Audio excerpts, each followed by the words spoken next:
As a marketing manager, entrepreneur, sales director, whatever the case may be, if you're a founder, if you're a one-person operation, if you're a CEO of a 500-person company, doesn't really matter. But what matters is your content has to get out there. You have to tell your story. But how do you do that? Sometimes it's very difficult to navigate that, and how and what and when to post, where, what content, what platform, what vehicle. So today we're going to talk about how to simplify that, how to create your content strategy and boil it down to a couple key components so that you can start growing your company. I'm Nick Williams, founder of DeepBridge Consulting, and welcome to another episode of Mailbag Monday.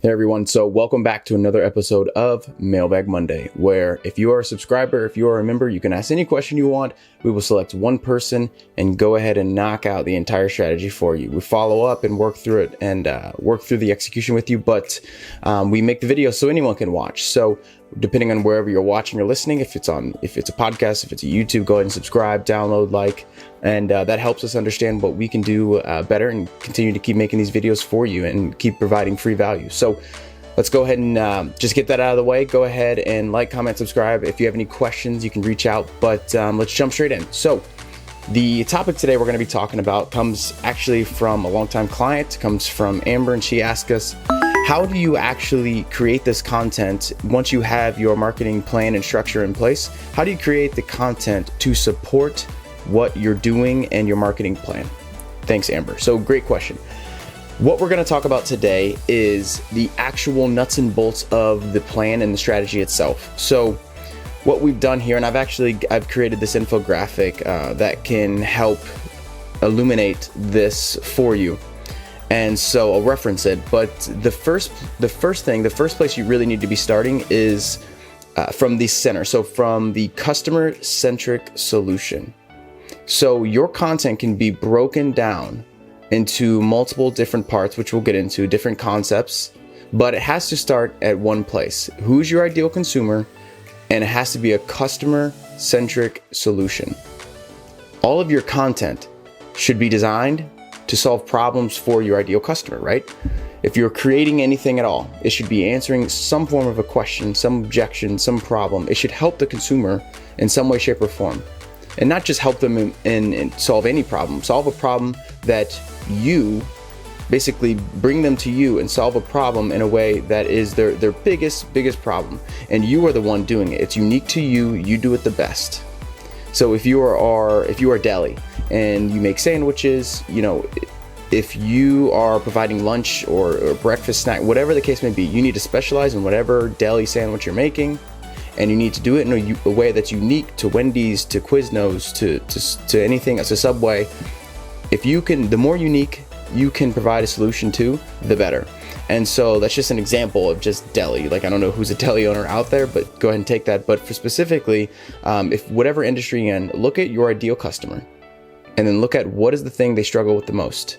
And then you need to break that concept down into multiple different concepts. And so your customer-centric solution to begin at, look, your customer's hungry. Your customer is insecure. Your customer needs new clothes. Your customer needs accounting. Whatever the case may be, it should be one concept at a time, and your content marketing plan should reverse engineer that process. So now that you got your customer-centric problem, you need to deliver a customer-centric solution. And your solution could have multiple different parts to it. And depending on what it is, it's going to be, relatively convoluted depending on your industry. Nothing is as simple and straightforward as just having one answer. So let's go back to the deli. If you're writing some form of content, you're trying to grow your business, you can break down the idea of hungry into a couple different parts. You could talk about convenience, you could talk about price, you could talk about quality. All those factors go in, and I'm trying to use the most difficult thing I can think of, just if you're trying to market for someone who does things as habitually as eating, finding a unique way to market that. A lot of people would say, Nick, this isn't for me. Well, if we can do it for deli, if we can do it for anyone. The point is, you need to be focusing on the customer solution. So if the idea is someone's hungry, so having a solution for someone who's hungry could break down into all those different parts: convenience, price, quality. Those are just, to name a few, but name those big ones. 3 to 5 is a good place to start for your main concept. You have these sub concepts, concept 1, 2, all the way up to 5 if you want. Don't go more than 5. You're probably reaching a little bit, but try to keep them priority. And then of those sub concepts, what you're going to be doing is breaking them down even further and then creating unique pieces of content that are appropriate for whatever that concept is. So if you're talking about quality, you don't have to go in, and we've listed them out. We've made some different executions that fall under each of the concepts. So you could have things like blog posts, you could have things like webinars, white papers, video, podcasts, infographics, social media posts, user-generated content. So if someone takes if you're for instance a microblader, if one of your contents takes a picture, they could number one, they could leave a Google review, but what they could also do is they could take a picture of their work and upload it. If you think about how Google operates, Google prefers that sort of engagement from customers. If it's between you and another customer, you and another competitor, and all of your clients are actually uploading pictures of your work, well, Google's actually going to reward you for that. And so just get that back up over in the background. So you need to be thinking about it from that perspective. So once you have your sub concepts that go into your core customer solution, you can break those sub concepts down into multiple different layers. So you can make a podcast. That podcast, you can repurpose that content to be part of a blog post. You can make a video series. You could have an interview series where you're actually talking to different customers. And that could be a very interesting, unique way for you to actually be selling and talking about the experience from the point of view of the consumer.